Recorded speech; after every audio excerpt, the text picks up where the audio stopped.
do you feel like going back to Daytona, which you're about to do, you're going back differently now that you've written this book than you have for the previous 9-10 years? Well, I don't know. You know, Daytona is always, and the book tells this story. Daytona is always a place where everything seems right to me anyway, despite what happened in 2001, despite what happened with our team in 2007, despite the disappointments that I've had there.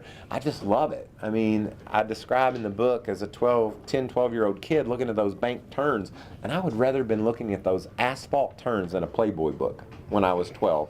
You know, that says a lot. Those turns, like, they Now, just do you still feel that way, though? That's well, the good. I mean, 50-50. I mean, Yeah, you can get both these days. I like both. I don't have to choose anymore. So, but seriously, they gave me desire. They made me want to be a part of it. They wanted me to be up there on them, and so they defined me. And for some reason, like when we went back to Daytona in July of that year, I got my career back. I said, I might not be happy personally, but I'm not going to let my racing suffer. I'm going to go down there and grab back what I lost in February, and that was, to me, that was a cool part of the return, and it's been that way ever since. I always look forward to going.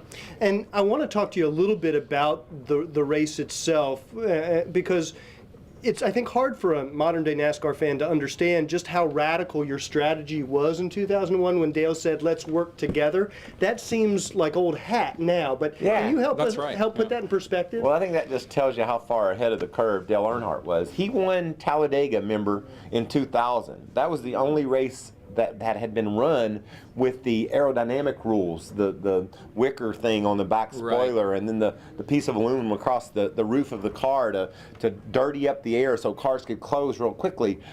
The race at Talladega prior to the 2001 500 was the first race. It was like a trial, see how this works. People loved it. The action was crazy. Dale raced from 18th to 1st in the last 2 or 3 laps. And that was his final win, if That I'm was not his last mistaken. win, but it was his coolest win. You know, he's like, how do you win this race? He's 18th, and then all of a sudden he's in victory lane. So he understood it. He knew exactly what it was going to take to win that race. And you know, I think he had an idea about what it would be like in the 500 going to Daytona. But then after the 150s on Thursday, he said, I got this. I know what we got to do to win the race. And that is work together. And the crazy thing was, he said, me, you, and Dale Jr., we're going to work together and we're going to win this darn race. And I thought, you know, I walked out of the meeting, and I'm admittedly not that smart. And it was an impromptu meeting. I was just walking through the motorhome home lot, and he grabbed me. And I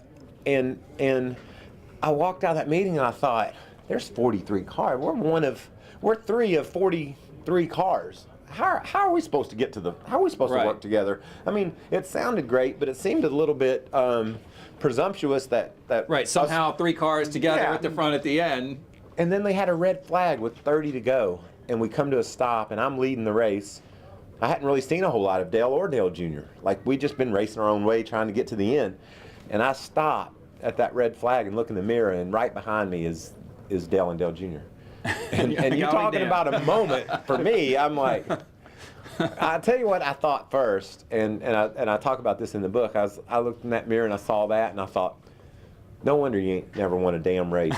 You know, you don't know what Dale Earnhardt knows. He knew this was going to happen. How does he know that? And no wonder you haven't won. But then it became obvious to even me that, okay, there's only about 15 of us left. Right. And the 3 of us can indeed work together, and we can win this race. And our plan when we talked about it on Friday, was whoever got to the front, the other 2 line up and fight.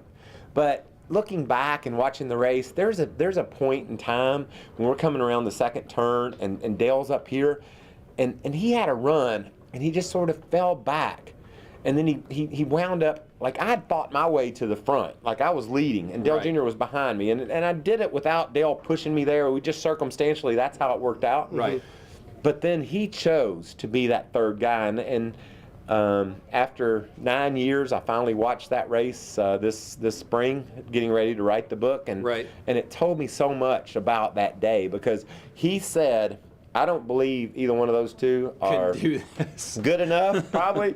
I know they ain't smart enough to be the guy to fight back here. I need to be that guy.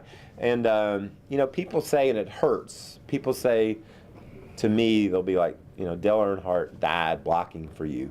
Well, That's unfair. First of all, he was blocking for me and Dale Jr. So let's at least know that both of us were involved in this. And then secondarily, the race was won when we went into turn 3, and Dale was in the middle of that 3 wide. Anybody that knows plate racing and is a racer can see there's no way.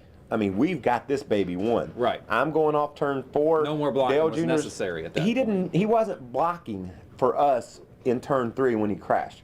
He was just saying, this is gonna be 1, 2, 3, and you guys are trying to screw this up, and I'm getting 3rd at least. Right. And then I know he's either thinking that, or he's also thinking, if I can just get in front of Sterling, maybe I can make a run up there and pass them both. Right. Now be the one. And I'll be the one that won one of the 3. But Rowdy.com.